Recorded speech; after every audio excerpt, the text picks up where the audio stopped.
how would you say who Kimberly is without saying what you do?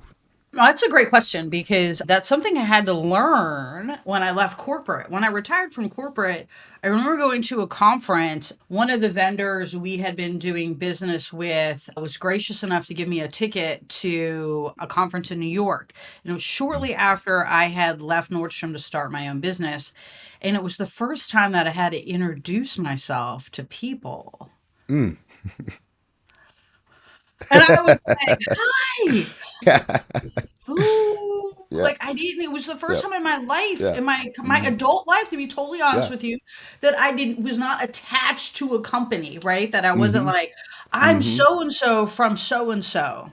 Hmm. And I was literally like, like, huh, like, it was this existential, like, experience almost, like, I'm like, "Who the fuck am I?" Like, in the middle of a Right. conference hall in New York City, like the Ramada or wherever it was, right? In the Right. basement, fluorescent Yeah. lights.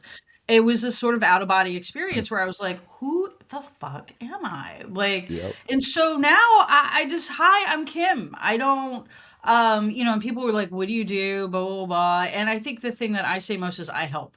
I help people build businesses. I help people, grow. I help, like, that's what I do. I help. And probably sometimes I help too much. I'm sure there's people out there like, oh my God, she won't quit. But yeah, it's interesting. So now I say Kim, but I did go through this really weird phase that I Hmm. was like, who am I if I'm not Hmm. with Amazon, with Nordstrom, with all these other things? And, I'm a solopreneur. I think that's the other thing I would say. I introduce myself as a solopreneur. I have my own business. I'm just doing my own thing. Yeah, I love that moment of not having a job title and a company are attached to force you to stop and think about more broadly what you do. You help and kind of what drives you, that solopreneur thing. I want to go a little deeper into this Yes. because I have this philosophy that the reason why you and we all kind of stumble in those situations, we would stumble in those situations, is because we're taught that who we are, the be part of existence, follows from what we do and what we have, right? Do, have, and then be. And I find that it's more effective to think about it as you are, you be, then you do, and then you have. So you do, you help, you solopreneur, you start businesses, you run businesses on your own, but that follows from who you are. And what I'm gathering from these two things is that there's some values you have. One value is that you really care about seeing other people be successful. And another one might be that you value autonomy. I want to see people succeed. And that's the thing. There's people that help because it makes them feel good to help. Like, they help for their own benefit. And I enjoy helping people because I want to see people succeed. And I think that comes from a place of, coming up as a single woman, mostly in the supply chain world. There weren't a lot of mentors and there weren't a lot of people there to help me. I didn't come from a family of professionals. Um, I came from a family of government workers. And I say that with all the disdain I feel for government workers. And when I was coming up, like I grew up in Virginia, close to DC, and the message was get a job in the government. Like that's what you did. That was the Mm-hmm. holy grail. You did that for 25 years. You tried to make it to GS 5,000 or whatever it is, to the highest pay grade. Like, and that's what my whole family did. My dad was an artist for the government, an actual, artist. And then he got into computer graphics later on. My aunts worked for the government. Like everybody, my grandfather retired from the printing office. Like everybody worked for the government. And so Mm-hmm. when I was coming up, there was no one to coach me or advise me or help me. Like, how do you work in a business environment? How do you Yeah. work in a corporate environment? How do you navigate this corporate environment? There was no assistance for that. There was no Yeah. help. There was no encouragement to continue down that path because it was so foreign. to my immediate family. My grandfather was into it because he was big into stocks, so he liked it when I worked for publicly Mm. traded companies because then he could, be a part of it. But so I didn't have help. Like, I didn't have Yep. anybody to tell me what was right or wrong or show me the ropes, and so mostly Hmm. I just learned by fucking it up, by doing Hmm. wrong. And Yeah. finally somebody would come in and be like, no, you can't do that. Like, you can't just drive your car around the parking lot and knock everybody over. Yeah. That's Yeah. not how we behave. And Yeah. so, I I mean, did think you actually do that or? close. Um, and yeah, and I was in a career that was rough, right? So I'm in Hmm. supply chain, I'm in Yeah. freight forwarding and brokering, which kind of a niche industry. Hmm. Not a lot of women leaders in that industry, a lot of women, but not necessarily a lot of women leaders. And so, it was a male dominated industry and it was a rough industry, Hmm. especially back then. I talk about, but back then was 30 years ago. It was a rough industry. It's still a rough industry today, but it was a rough industry Hmm. then. And so, so no, I did not drive around knocking people over, but I didn't have a lot of help.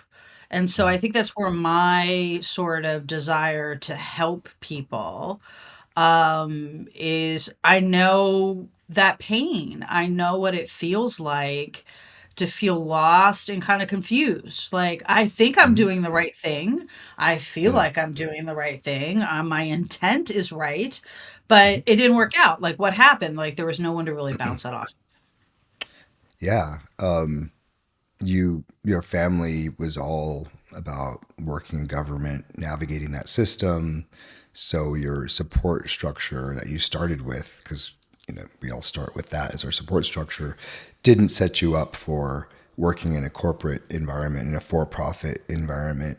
Not at And all. so you know what it feels like to be in that world. And then also you were in a male-dominated environment, being a woman, which meant you probably also got less help than your male peers. And so you know what it's like to be kind of left there without that support.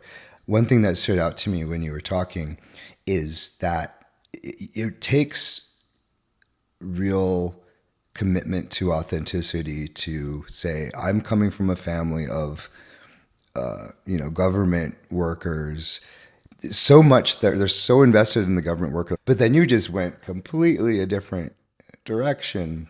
Totally different direction. Yeah. Yeah, and so like, and less about like the career and the specifics of the career, but more about who you are as a person. What took you to say, I'm going to go against that pressure, that familial pressure, and even societal, because you were living in the DC area, right? So there's Oh, yeah. I probably, mean, yeah, everybody had societal government jobs. pressure. Yeah. Yeah. To then just follow what felt right for you. Like, tell me more about that drive and where that comes from. Yeah, so it's interesting. It's not the only can I kicked. I also didn't have children. Hmm. I got married at the ripe old age of 29. Mm. And the only reason I got married was because societal pressure, right? At Hmm. 29, back in the 80s was you were a Christmas cake, right? Past 25, nobody wants you. And I was risking singledom for the rest of my life. If I knew Hmm. then what I know now, I would have taken the singledom for the rest of my life and never gotten married. But there Yeah. was this sort of concept that you graduated college, you got married, you had a family, Hmm. maybe you had a career and it was a cute little career, but it wasn't really what you did. So I was already kind of kicking the can on that. Hmm. I never wanted children. I never had that thing that women have. I don't know what it is, but Hmm. supposedly there's this clock. I never had it. I never felt that way. I never wanted to be around kids. So I knew that wasn't the path for me. I just always knew that there was something out there. I grew up in Hmm. a small town. I graduated with like 250 other kids. We had Hmm. one stoplight. I grew up in the marshes of Virginia, like running around in the river. All of our time outside. We didn't have a lot of money. I grew up on a dirt road in a Mhm. passive solar home. We didn't have heat. We didn't have air conditioning. We had a wood stove. Um, and, we had a garden and we didn't have a lot. Like, I didn't grow up with a Mhm. lot. I grew up with very little, actually. We did a lot of shopping at Goodwill. Um, a lot of secondhand. I still love secondhand stuff to this day. Mhm. Not clothes necessarily, but I do love Mhm. thrifting. It is part Mhm. of who I am. So, I just wanted to get the fuck out. Like, I just wanted to go Mhm. somewhere else, and I knew that I was going to be something somewhere. I didn't know what that was, and I knew that I would also be a corporate burnout by the time I was like 45 or 40. So I knew that. Mhm. So I think there was just a drive just to go, and then things just started happening. Like, I got a job through a family friend in the steamship line supply chain international business, and then my career just started to kind of take off, and I Mm. followed it. I've always been a big Yeah. risk taker, so I just Yeah. followed the career. So I moved to Mhm. Maryland with the career, and then I got recruited by Amazon. I moved to the West Coast with the career, and I just started following the career. But if there was one thing that I think that I learned very young, and what motivated me, you asked me what motivated me to do this, is at a very young age, I started working when I was 15 and a half. I got a job Mhm. working in a museum in Yorktown as a guide. They had an ad in the paper, and so my mom had to drive me to work the first couple of months because I didn't have a driver's license yet. Um, but at a very young age, I learned that if I had my own money, I had Mm. some freedom. Yeah. I had some autonomy. And Mhm. so that became my motivation, was autonomy. And the Interesting. more money I made, the more autonomy I had. And Mhm. so, people are always out there like, oh, I've even been accused by my family of being money motivated. And I'm like, I'm not money Mm. motivated. I'm freedom motivated. Mm. And so as Mhm. I started to learn that the more money I made and I had a career, I had more and more autonomy, I could do more and more of what I wanted on my own terms. Mhm. That's what really drove me to keep going. I love that idea of autonomy motivated. What I'm so fascinated by, like the thread I see across all of this, not getting married till you're 29, and then later realizing like, why did I even do that? How can we do that? Right, wanting to get out as soon as the opportunity showed up with your family friend, you just grabbed it, right? Because it wasn't like supply chain felt authentic to you. It's the freedom that it could give you that felt authentic to you. It was a job. So I got into international, and again, it goes back to this sort of freedom thing, right? And power. Like, Hmm. I didn't come from much, right? So Yeah. what we did have was very controlled. I didn't have a lot of options. I didn't have a lot of extracurricular activity, had a lot of responsibilities around the house. Childhood back then looked way different than childhood today. Yeah. And so things were different. And so when I was working in this museum, so I was working on a revolutionary history museum. So automatically international relations were part of what happened, Hmm. right? With the Yep. American Revolution. But what kind of got me kicking down this international piece was, I will remember this I must have been 17, or I hadn't really gotten into college yet.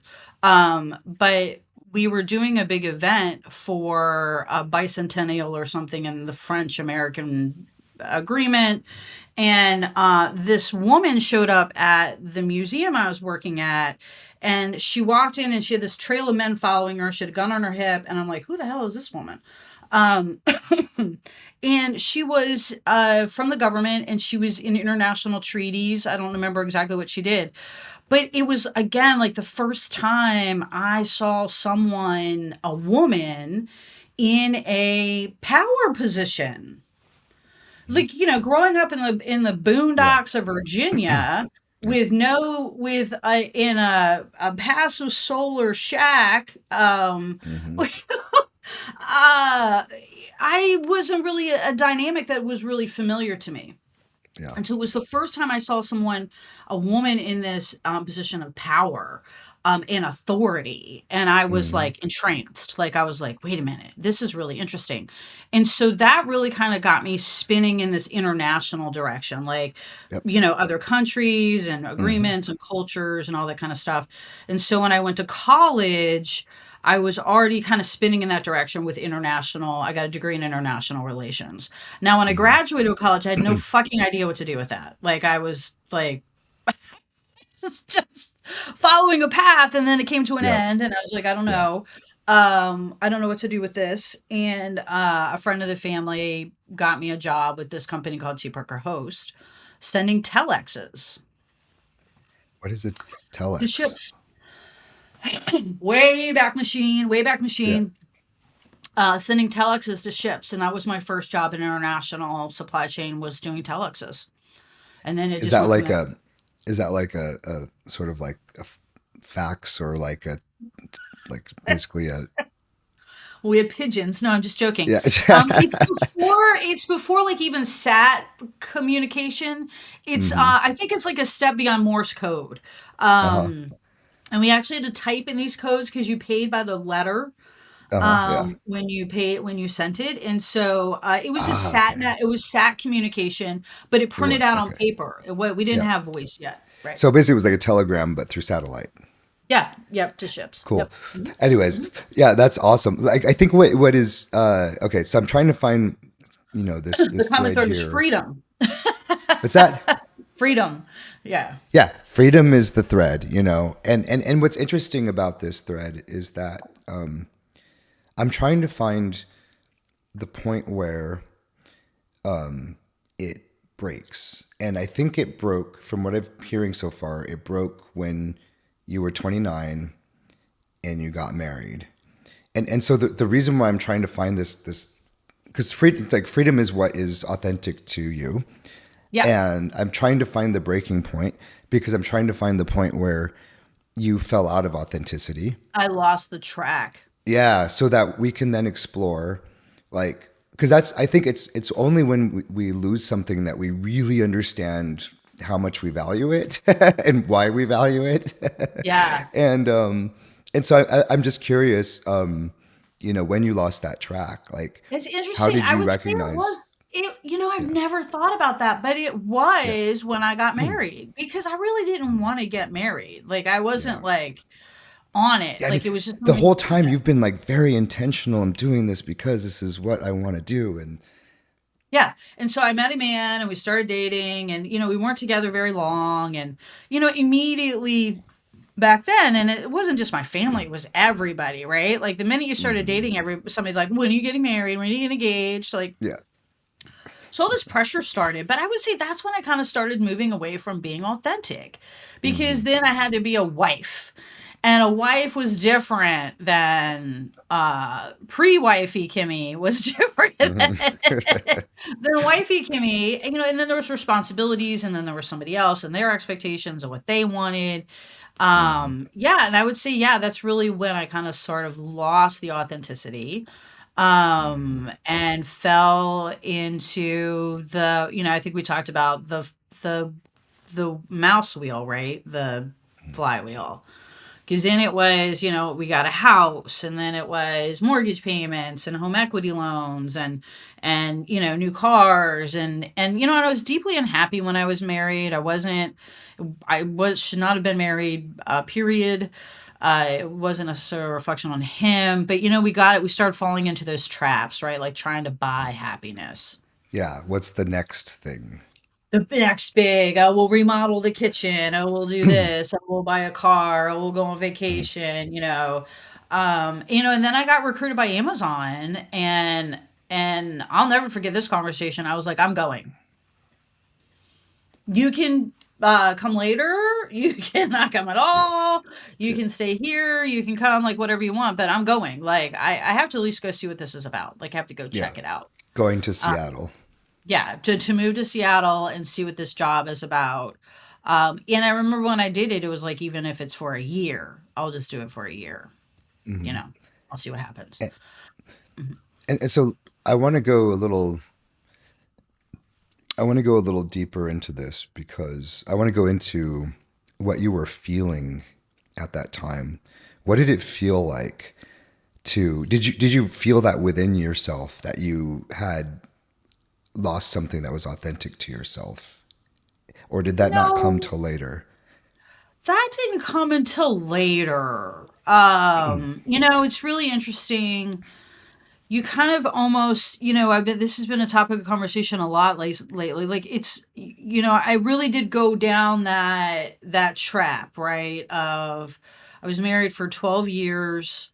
And I knew I wasn't happy. I will say that. Yeah. Let me put it that way. Mm-hmm. I don't think I knew why I wasn't happy. Mm. I thought I wasn't happy because of I wasn't happy before we moved to the West Coast. The West Coast kind of injected some newness in it and then, kind of saved the relationship. But I don't ever really think I knew I wasn't happy because I wasn't being authentic. I just knew it wasn't working. That's all I Yep. knew. That's all I knew. Yep. I didn't know there was a lack of authenticity. I would say I didn't really start stepping into a lot of my own authenticity until probably even 5 years after I got divorced. Mm. I was still trying to find out who I am. Yeah. Yeah. So, yeah, what happened then? Let's talk about that. 5 years after your divorce, you start to figure out who you are. Yeah. What what triggered that? Somewhere along the way, and I don't know exactly when it happened. And I would say it probably didn't happen. It probably happened 4 or 5 years ago for me now. Somewhere along the way, I stopped being scared. Mm. And I think I mentioned this to you as well. And I think maybe it happened around the time I was getting divorced. I Mm. started to be able to get comfortable with this concept I called impermanence. Mm. Impermanence. So Yeah. remember when Yeah. I was going through my divorce, like I was like, there was this moment where I was like, what if this is a mistake? What if, I get out there and this was really the best man Yeah. available? Like, And what you're if? less What if? happy. Yeah. What if this is as good Hmm. as it The gets, what right? And ifs. Yeah. The what yeah, the ifs. what ifs kicked in, right? Normally after, I don't know, a bottle or two of wine, the what ifs would start. And I remember Yeah. having this conversation with myself and I was like, Elizabeth Taylor married the same man, I believe 3 times. Mm. And I was like, okay, so if in fact you are making a mistake, you can marry him again. You can Yep. come back and marry Yep. him again. Yeah. And I did not, by the way, that Yeah. did not happen. I Yeah. never went back. Yeah. Yeah. It was never even a thought. Okay. There was Yeah. just a bad moment. Yeah. Yeah. But that was when I first started to embrace that I can make a decision today based on the Yeah. information I have, and I can make a different decision tomorrow Hmm. based on different information. Yeah. And that's okay. And Yeah. nothing's and just because I said I wanted to divorce him and I come back 5 years and remarry him, who fucking cares? Like Yeah. nobody cares. Yeah. So that was just the first time that I was really like, you can leave and come back. You can say Hmm. no and then say yes. You can say yes and then say no. Like Hmm. everything is impermanent. Yeah. It's impermanent, and like you said, nobody cares. But even if they do care, it doesn't matter. What matters is that you're you're following what is true to you, Right. and And I the what ifs can lead to but what if not, and like you can. Yeah. but what if you go through this and everything's and Yeah. it's even more amazing in your life? I mean, the what ifs Yeah. go both ways, right? But Yeah. we have a tendency, fear is another thing that you and I have talked about. We get Hmm. afraid. Yep. We want to just stick with what we know, right? There's this Hmm. whole like, what if it's worse? It's not. If you're thinking about getting a divorce, go for it. You're gonna love it. But yeah, but I think that was the first time I stepped into this concept of impermanence, Hmm. and then it was probably another year or two before I had another situation where I could start to be like, this isn't working for me. Hmm. Um, and starting to understand or feel comfortable in saying that, and then being okay with um the consequences. So shortly, the big fear, with getting the divorce was what's going to happen, what's going to go on, like, blah, blah, blah, how I mow the grass, all the stupid stuff that you worry about, right? And then Mm-hmm. slowly you start to realize that everything is going to be okay. So through Yep. this process of, I can change my mind, I can make a decision, I can apologize, I can come back, I can do whatever I wanted. I started making bolder moves, right? And Mm-hmm. started saying things like, no, that's not okay, because I knew that if it was okay, or if I understood something differently, I could come back and be like, okay, I understand differently now. But Mm-hmm. for almost my whole life, when you said no, that was it. Or if you said yes, that was it. You could not change your mind. There was this sort of control around that. So once I was able to start doing that and I didn't have blowback, right? This sort of like, oh my God, people are going to hate me, started taking more and more bolder steps. And then that's when like the petals started to open almost, right? I Mm-hmm. stopped entertaining fools. I stopped allowing people in my life that were taking away from me and not adding. And I stopped Mm-hmm. doing it. I started doing it unapologetically. I Yeah. think up until that point, like I was kind of like, oh, I feel really bad. And then I got to a point where I was like, fuck it. No, you don't add Mm-hmm. anything to my life.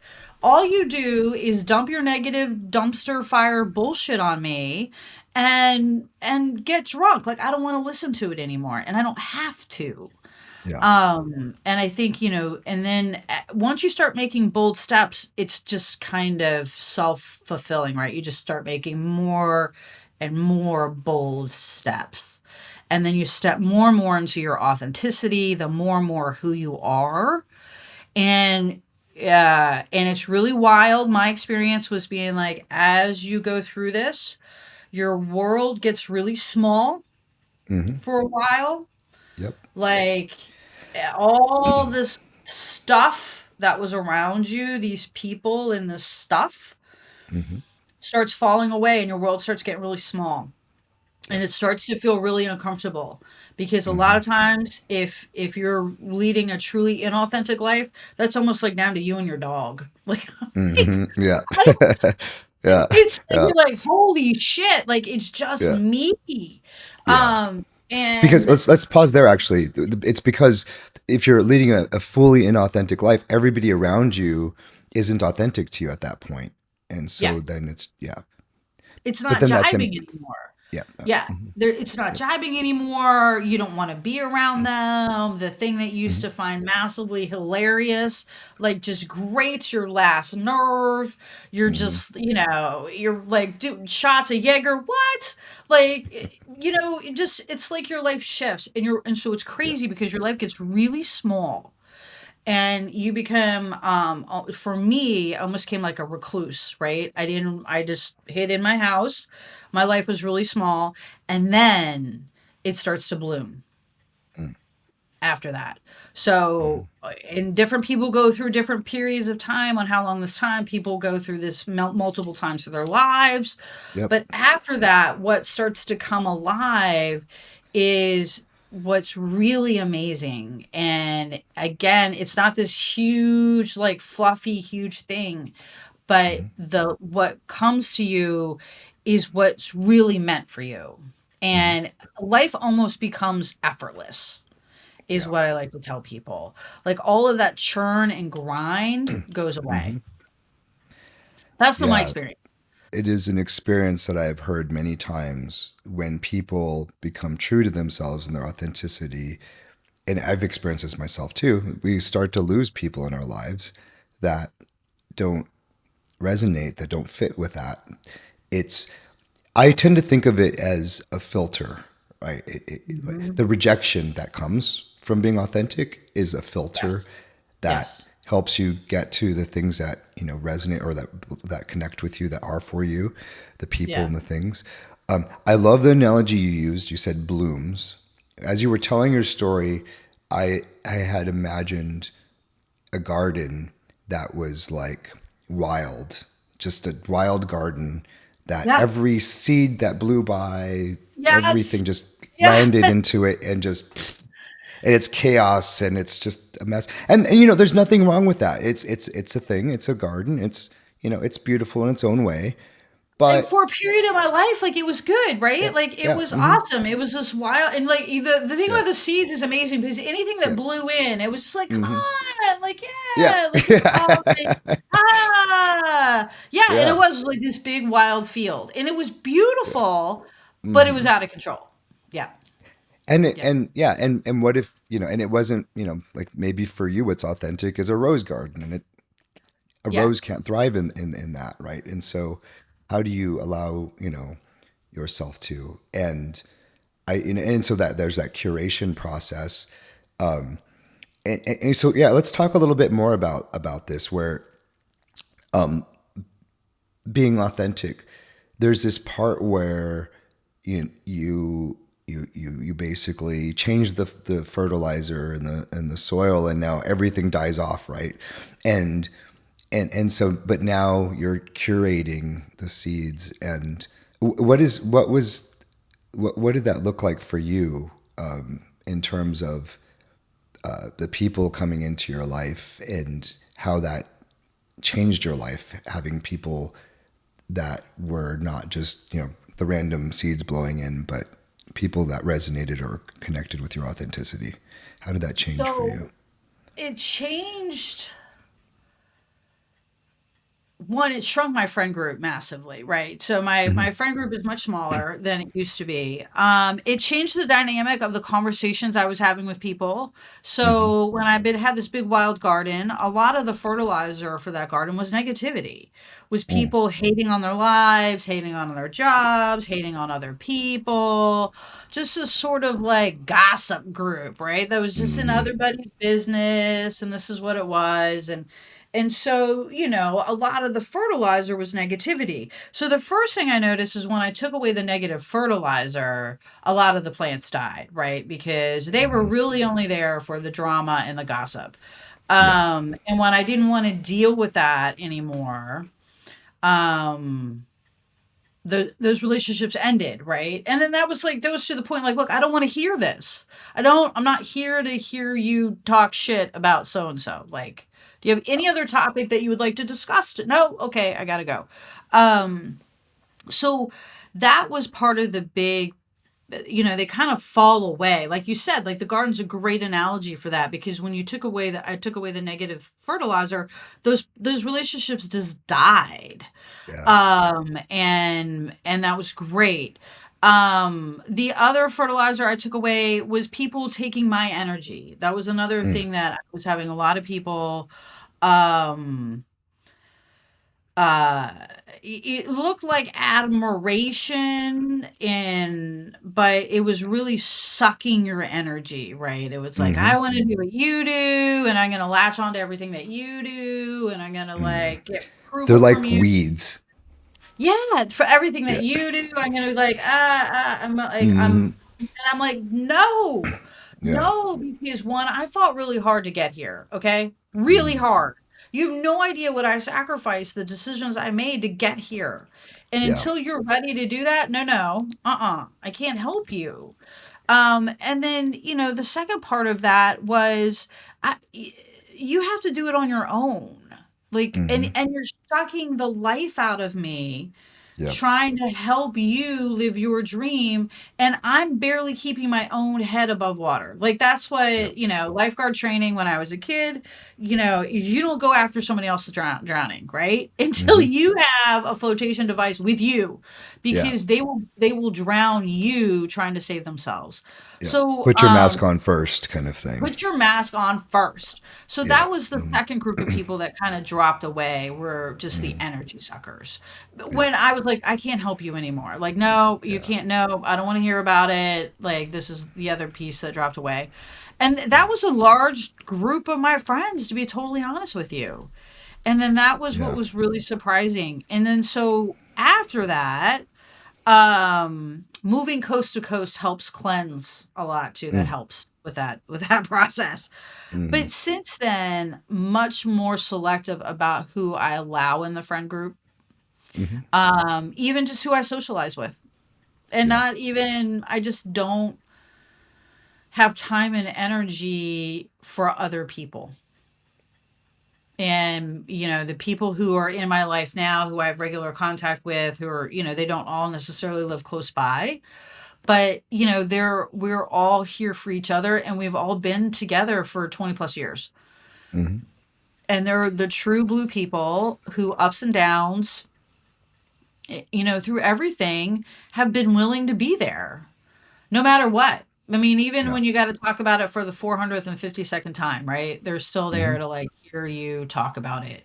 And I would say the other thing that I have found along the way is that, and this is back to the authenticity, is when you start to have success that looks different than other people's success, Hmm. they have a hard time with that Mm. Yeah. and they struggle. And so you will find people that will try to drag you down. Um, and that will look like trying to make you inauthentic.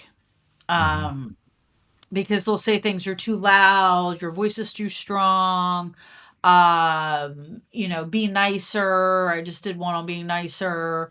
You'll start to hear these messages that just don't land right, right? They don't make sense. So the other thing that's part of being authentic is that people don't like it, especially when they're not authentic themselves.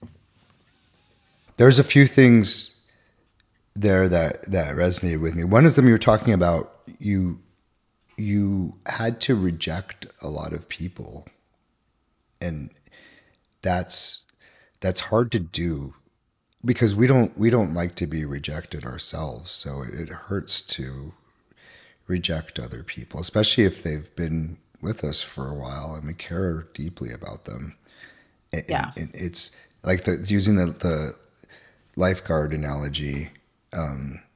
That's a really harsh one, but it's true that I can't save you because if I do, I'm going to go down with you. So Yeah. that's a really harsh direct rejection, but it's a real one.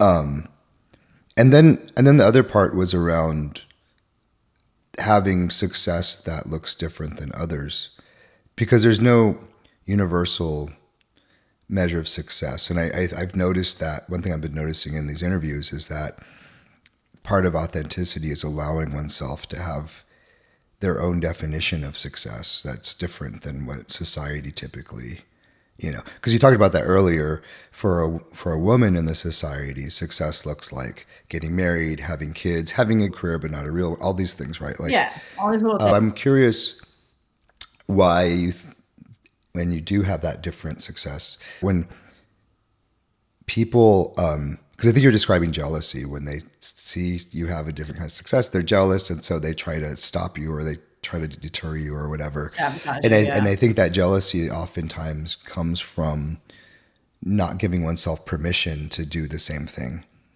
Yeah. Does that resonate? Have you seen that? I would say it's permission. I think there's some guilt in there for not Mm. in wanting to not taking the risks or the chances. Hmm. But I also feel like a lot of it is, I ran into this a lot when I looked at Nordstrom. I use this analogy a lot because when I started at Nordstrom, they were really going down this path that they really wanted to take on Amazon as like the e-commerce of fashion. That was like their Hmm. goal, right? And so, but they were taking all these shortcuts to Mm. try to get there. And they weren't really like embracing certain philosophies. But at the same time, they were rewarding themselves for not really being successful, but just trying. And so Mm. the analogy I used to use all the time there was that you can't get the trophy if you don't run the marathon. Mm. I love that you got the shoes. The outfit is on fleck. Like, love the color coordination. Like, Yeah. love it. You got the color, but you have to run all 26.2 miles.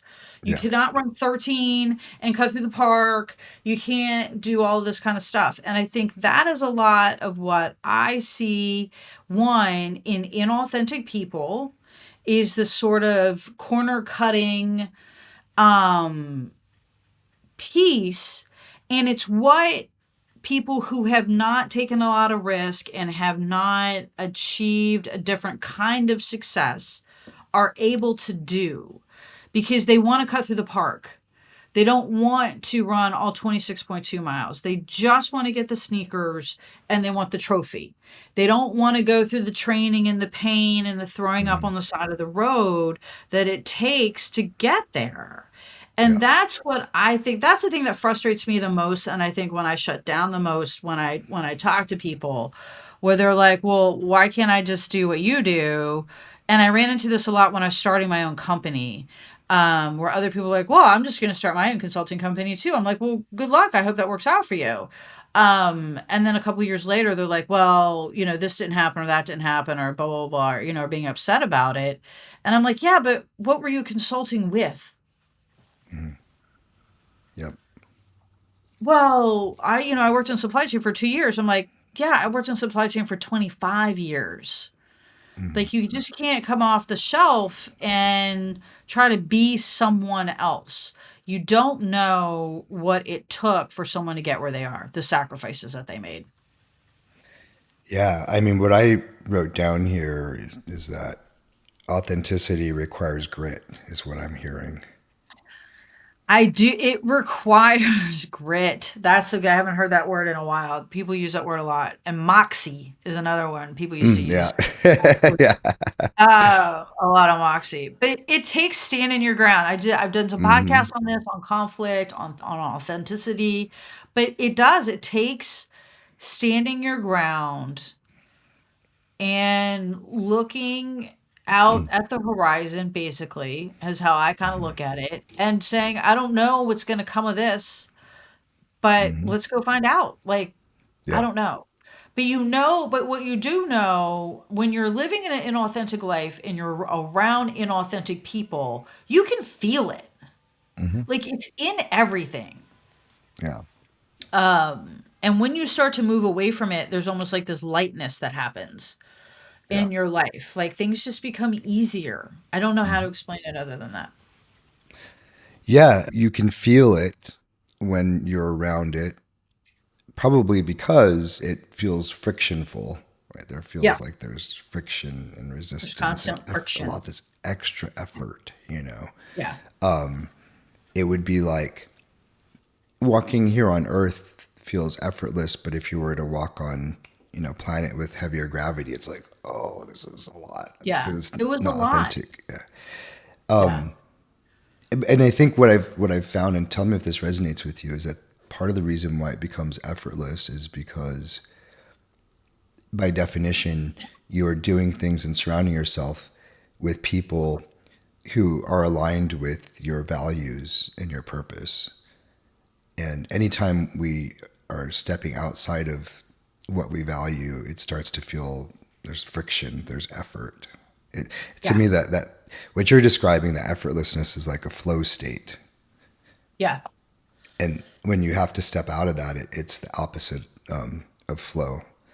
Part of the reason why grit and staying your ground is so hard is because of rejection.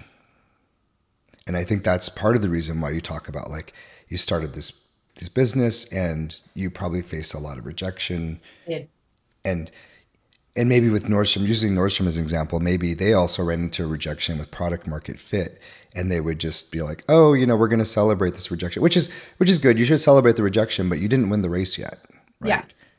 You know, Yeah. and so what does that look like for you when you face rejection?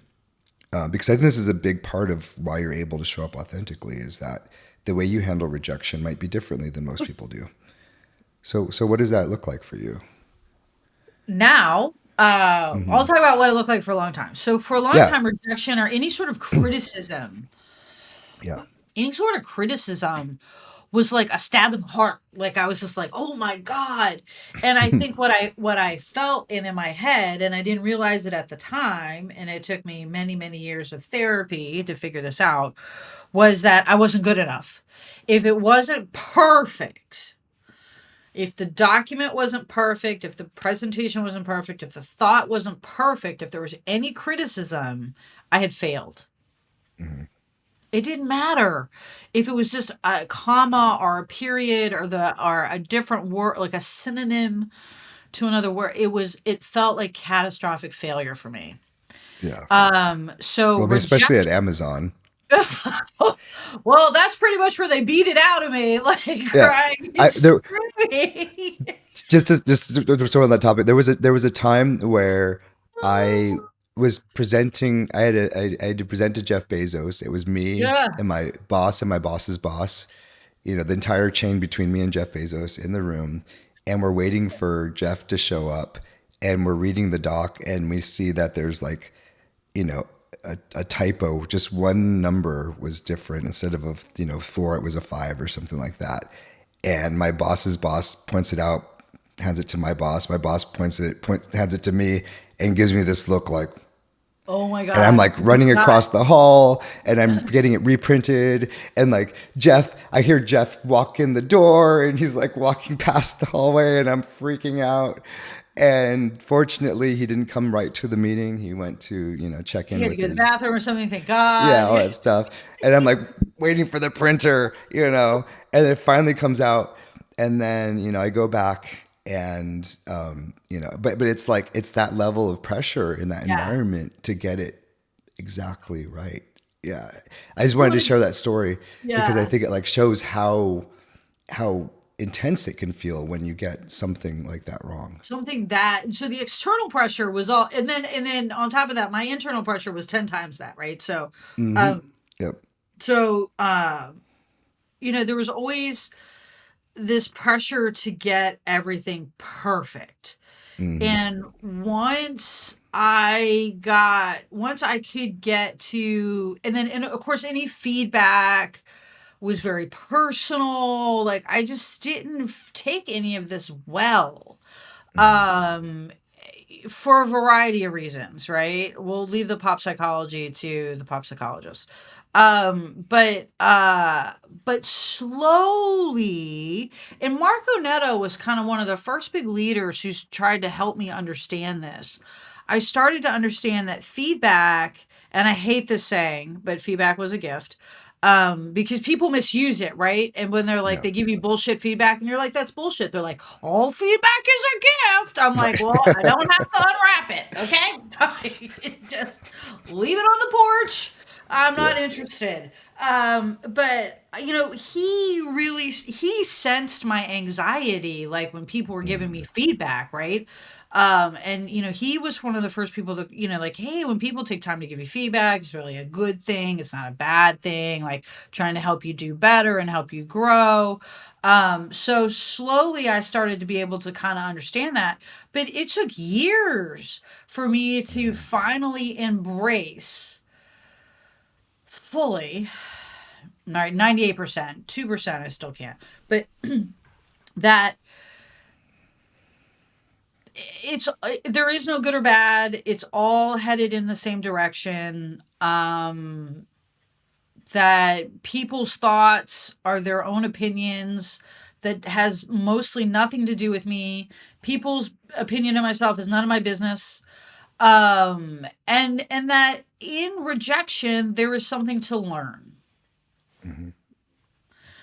It's not bad, and that I think also a lot all the time I spent a lot of time thinking that all rejection was bad. Like, I've been learning to go with the flow more. Like, okay, well, that didn't work out, or they didn't like that, or they didn't respond. Okay, well, I'll go over here. I don't need to sit and worry and ruminate over why they didn't respond to that email, or why that didn't work out, or why they didn't hire me as their consultant. Like, Hmm. all of these other things. Yeah, you'll never know whether the rejection was good or bad. You'll never know because it could Yeah. have been that they didn't reject you, and now you're back in a marriage I you was shouldn't expecting have been that. in. Yeah, it was a really bad gig, like, I shouldn't have had it to Yeah. begin with, and Uh huh. I also look back on, gigs that I really pushed for, right? Where I was like, Hmm. I was like, "Oh, I got anxiety about it." I'm like, "I gotta do this, I gotta do this, I gotta do this." And, they were like shit gigs, like, they weren't even like stuff I was excited about because it wasn't really what was right for me, which is why I was getting rejected. Yep. Yeah. Yeah, haven't looked at it from that perspective. It's redirection is kind of how I look at it now. Yeah, Yeah. redirection is how I Direction is generally have seen it. redirection. Like, nope, Yep, this isn't the path for rejection is you. redirection. Yep. Yeah, it's nope, this wasn't whatever it is. And when you start to look at that like on an everyday basis, in everything, it's, you start to just have less anxiety about it, right? You're like, well, Hmm. okay, like, let's try something else. Stop pushing on that thing that's not working. And I think that's where I Hmm. see people, we talk about falling into that trap, right? Hmm. Because we're afraid of rejection, because we're afraid of something new, because we have fear about not being enough, right? We stick with what we know, even when what we know isn't working. And we just keep like hammering, the proverbial head against the wall because because we're just afraid of what's going to happen if we stop doing that. Yeah, the part that was interesting to me, because I've thought of it as rejection is redirection, and what was interesting is thinking also as like rejection is a gift, just like feedback is a gift, right? And maybe that's overused, but rejection is helpful information that we can use to get us going in a new direction. In a different direction. I mean, Hmm. just let's look at our personal relationships, right? Like, how many times, if you're out there and you're single, and you met someone and they didn't call you back or they didn't text you back or, or whatever, right? Sort of a micro rejection is what I kind of call them, like a small, and you're like, and you sweat it, right? You're like, oh my God. And you're like on it and you kind of like force it instead of just saying, okay, like in moving in another direction. And almost everyone who's ever done that 2 years later is in this completely jacked up relationship that like, do you remember 2 years ago when you were begging that fucker to text you back? Uh-huh. Yeah. That was Yep. the micro rejection for you to move on to do something, but no, you doubled down. Um, And so that's when you start to like sort of accept like all of these little, what I call micro rejections. Things change a little bit, right? Because you start to look for other solutions and other options versus just getting stuck in this like, why isn't this working? Why isn't this working? Why isn't this working? Just, okay, fuck it. It's not working. Go over here. Go over there. Stop trying to do that. Try something else completely different. But you have to be able to accept that you got rejected from whatever you're doing and the new solution may not work out. Why do you think it is that people get so hung up on when they're rejected? They get so hung up on trying to make it work rather than redirecting. Yeah. So this happens in jobs too. This isn't in personal relationships. I also see this in the professional world too. Um, because it means we're not enough. We think it means we're not enough. We think it means we're not enough. And this goes back to, I actually did my own podcast. I actually talked to a guest about this, where we have a fear of not being enough. And so when someone says this isn't the right fit for you, what a lot of people hear is I'm not enough. And now I have to go prove to you that I'm enough. When reality, a lot of times what it is it's a skill set thing. Mhm. You just are an aptitude thing or a life thing or whatever. Or It's just culture not fit a thing. culture fit thing. Yeah. Whatever is, it's just, but it's not you. It's the situation. Hmm. And when we can look at that and be like, okay, it's not a good fit, then we don't find ourselves in situations that aren't good fits. We don't find ourselves in jobs that we hate. We don't find ourselves in relationships that aren't good for us. We don't maintain relationships that aren't good for us. We're not in financial situations that aren't good for us because we don't entertain it. And we, I lost my train of thought there. We're talking about why we think we're not enough Oh, we're and not why enough. we, Oh, why do people reject rejection? That's what we're yeah. talking about. Ooh, I And like that. Why do people reject reject rejection? rejection, right? Yeah. And so then they feel like, oh well, I'm not enough. I don't have what I need, and now I have to go prove that I have what I need. Instead of being able to say, well, My skill set, my attitude, my personality wasn't a fit. Mhm. There's 5 million other fits out there. Let me go find another fit and see if something fits better. And because, but it's that fear that we have been rejected because we have inadequacy. And that's what forces us to go double down. Yeah, it's funny because like if I go try on a pair of shoes and they don't fit quite right, I don't start to obsess over like, why doesn't this shoe fit? And I'm gonna Right. make it fit and I'm Breaking gonna the walk shoe around down and miserable. like, yeah, give me Yeah. the shoe stretchers. We're like, Right. no, go get me another style shoe. Go get me a different size. Like, go get, Yeah. but it's the same thing, right? Because, Hmm. we're looking for approval from the outside. We're looking, back to your thing about living authentic life. When you're living inauthentically and is it inauthentic or unauthentic? I don't know. I A think it's life that's inauthentic. into authentic. Yeah. When you're living an inauthentic life, you need a lot of external validation. Hmm. You need a lot of people telling you that you're doing right, that you're successful, that your car is cool, whatever it is, that, your house is the biggest house on the block, whatever it is that makes you feel like you've got that. But when you're living an authentic life, you need less of that. And so you can handle rejection a little bit better because you know what your skills are, what your skills aren't, you know what you're good at, what you're not good at.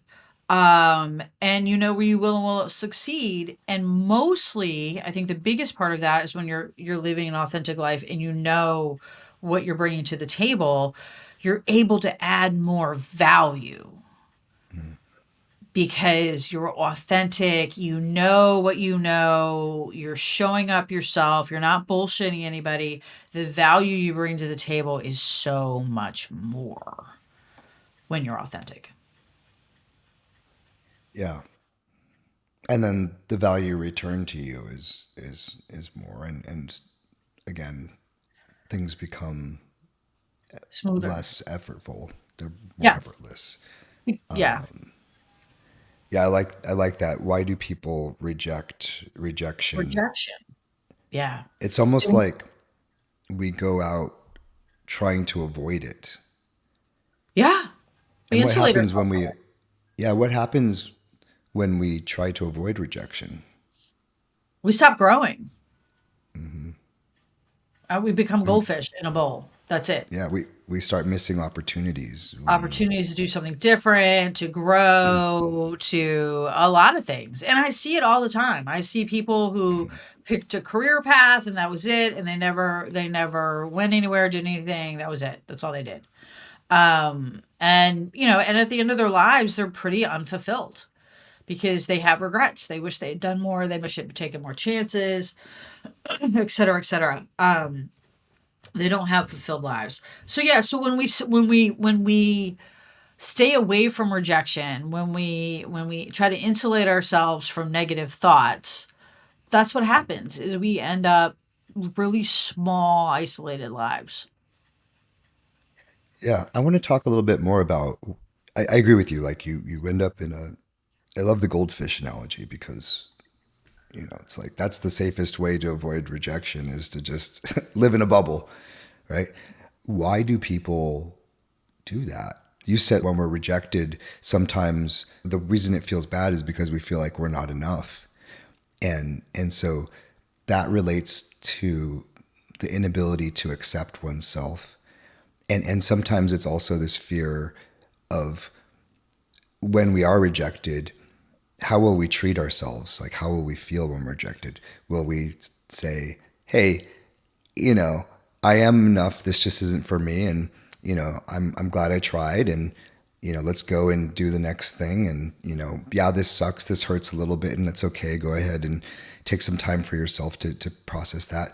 Or do we just beat ourselves up and say, see, I told you, like, this just validates that you're not enough. And, you're just, they would have accepted you if you weren't such a, screw up, et cetera. Yeah. Have you seen that? And Yeah. have you experienced that? And has that changed over time for you? It's changed. And I think the third reaction that you see a lot, and this is what they call masking, right? Is Hmm. The third reaction you see is, "Oh, they're assholes. They don't know a good Mm, thing when they had it." You know, this sort of mm, like, "Oh, they don't know," right? right. That's a masking behavior. So that Mm, goes with the second one that you just bought too, which is that I'm not enough, right? That all comes from that's a fear response. I'm not enough. And I see that a lot. Like I see that a lot. And I see I am proud to say that I've never been on a dating app. But I read a lot now where, you know, the mental health issues associated with the constant rejection, so to speak, right? These people like feeling constantly rejected. So, you know, I would say a large portion of the population reacts with that either they're assholes, they don't know what they're talking about, and which is a branch of I'm not enough.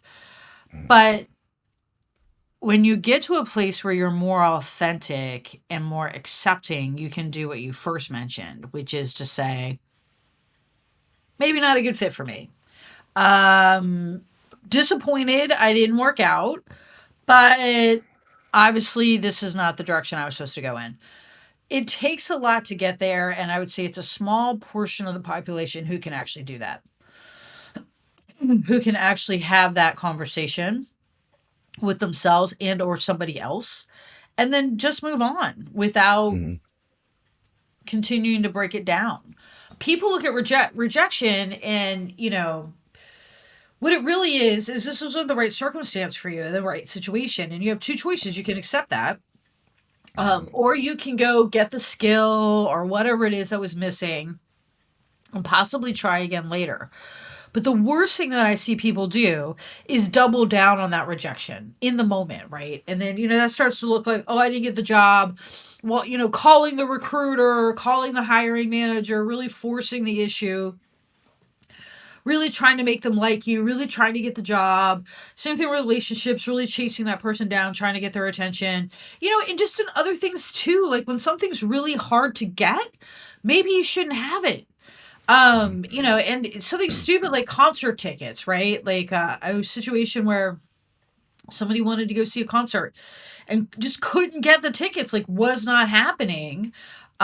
Super forced the issue, paid a lot, this person paid a lot of money and had a super shitty experience.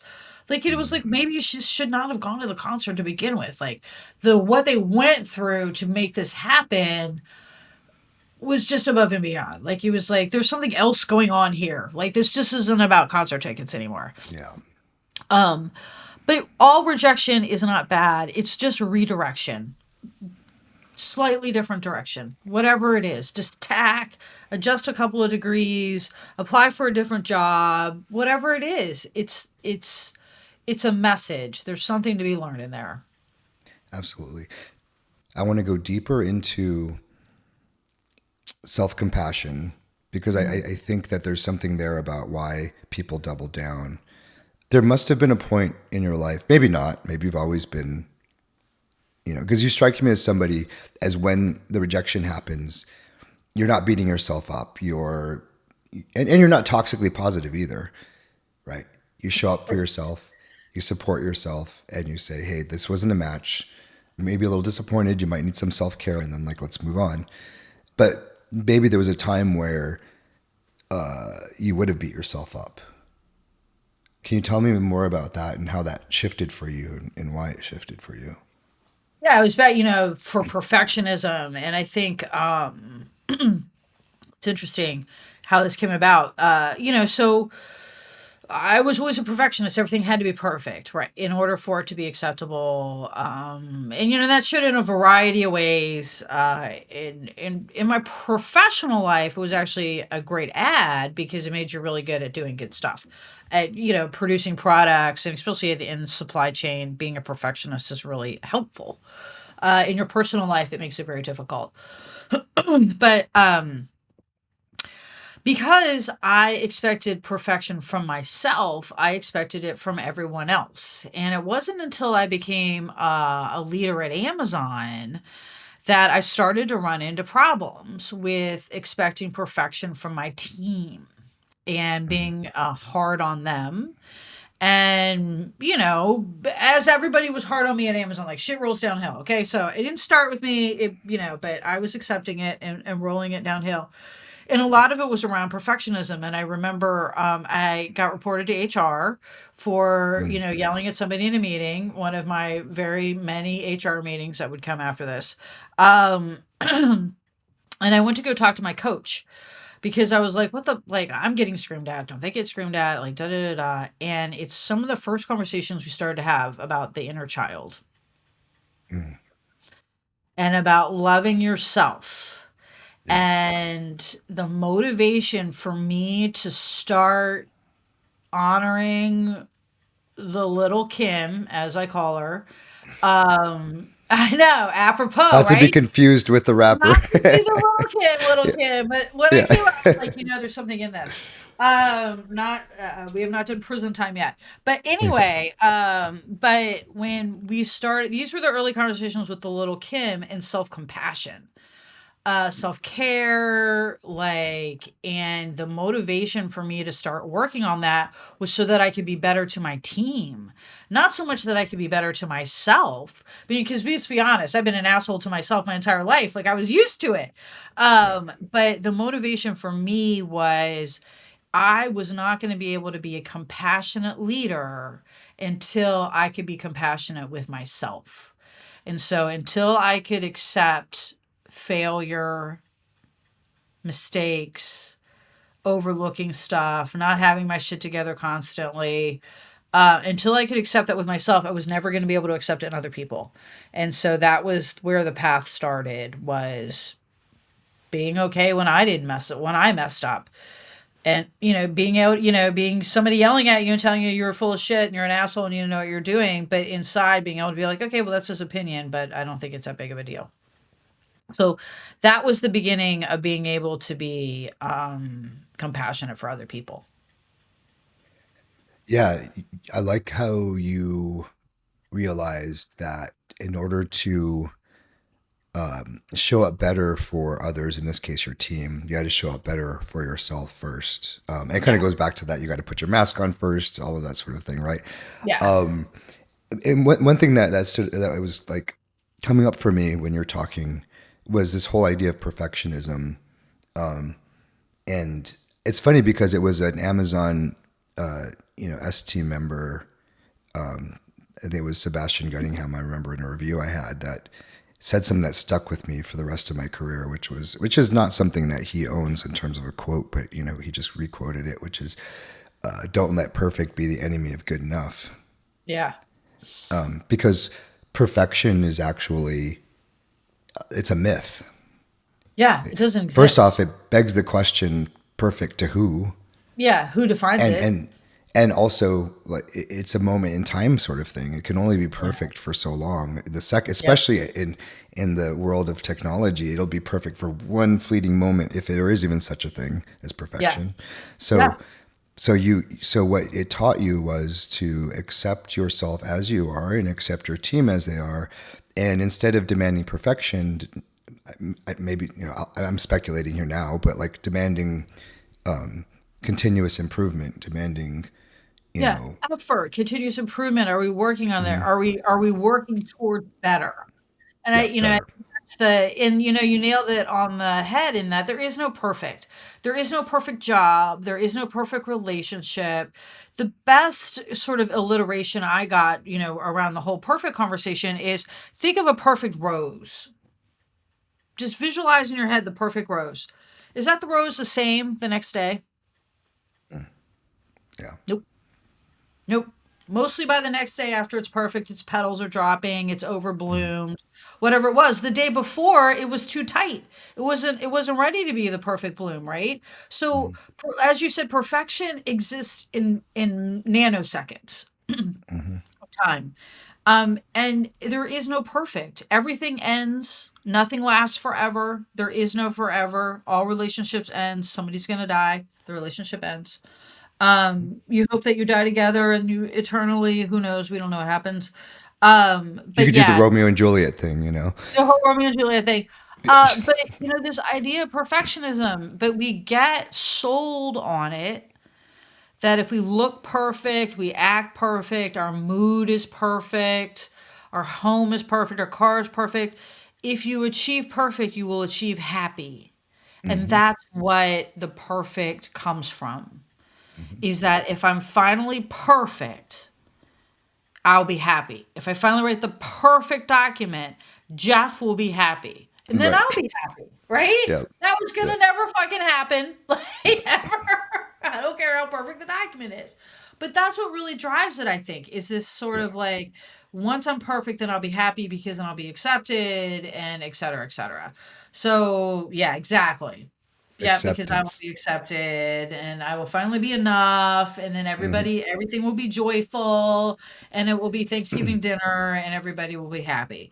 But that's kind of what drives it, right? Is that whole perfectionism. So when I could start to do my own work on being okay with not being perfect, with being messy, with being sloppy, with getting feedback that says, Kim, this doesn't make any sense.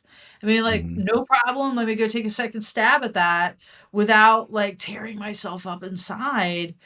I could allow other people to do the same. Yeah. I think that's beautiful. How you had to learn how to accept yourself and your imperfections in order to be able to accept others and allow them to flourish and allow Yeah. yourself to flourish. You had mentioned that it's like I need to be perfect so that I can Yeah. be accepted, because once I'm accepted, then I will be happy. And there's Yeah. actually some truth to that, by the way. Yes. There's some truth that when you are accepted, you will be happy, but you don't need other people's permission to be accepted. Right. You just Exactly. have to accept yourself, right? Yes. Yes. Yes. Yes. Yes. But we don't know that, right? We have to learn Yeah. that. Yeah, absolutely. Yeah. I think that's a great place to close this. I one thing I like to ask people at the end is, you've been on this journey towards authenticity, and it's an ongoing journey, right? And 10 years from now, you had talked about, like, when you were in your late 20s, you kind of went off the rails and you got married and all that. Sometimes we go off the rails. you know 10 years from now, what if you could send a message into the future to yourself 10 years from now to make sure that you're not going off the rails? What would you tell yourself? Wow. To my future self to make sure that I'm still on the path. Um, the first thing that comes to mind is fuck them. And that probably would be what I would say to years from now if I open the bottle and hit play. Fuck them. I would say that's kind of it though, because that's been my recent, Hmm. is uh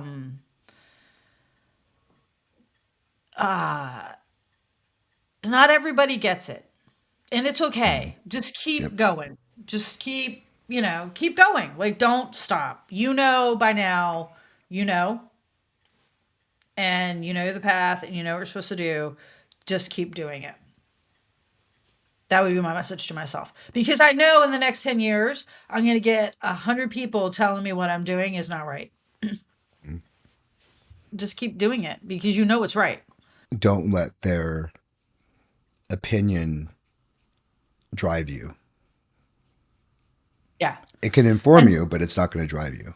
yeah, yeah. But just keep doing it. Like you know Hmm. what's right. You know you have always had a good compass. You know what's right. Keep doing what you know is right. Like don't let anybody tell you that you're headed in the wrong direction. There is no wrong direction, and that's just it. Like there is no wrong direction. What you learn along the way will be valuable to inform you on some other path that comes in another direction, right? So like the podcast Hmm. I'm doing now. Lots of people have thoughts on what my podcast should be. I know what my podcast is gonna be. But who knows what that's going to be? 6 months from now, that could be dead in the water. 6 months from now, I could be top of the Spotify list. Who knows? Like, we don't know. Hmm. But you will never know if you don't try and you don't do it authentically. That for sure you will never know. That's great advice. And maybe 10 years from now, you can come back and listen to this, and yeah. Yeah. And um, say I listened. exactly. Yeah, I think you will. I have faith in you.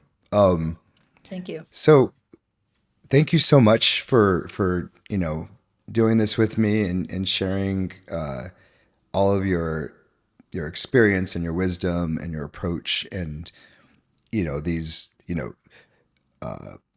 tidbits, the garden that you've created, and how you've allowed it to blossom and bloom, and shared with us your formula for that fertilizer.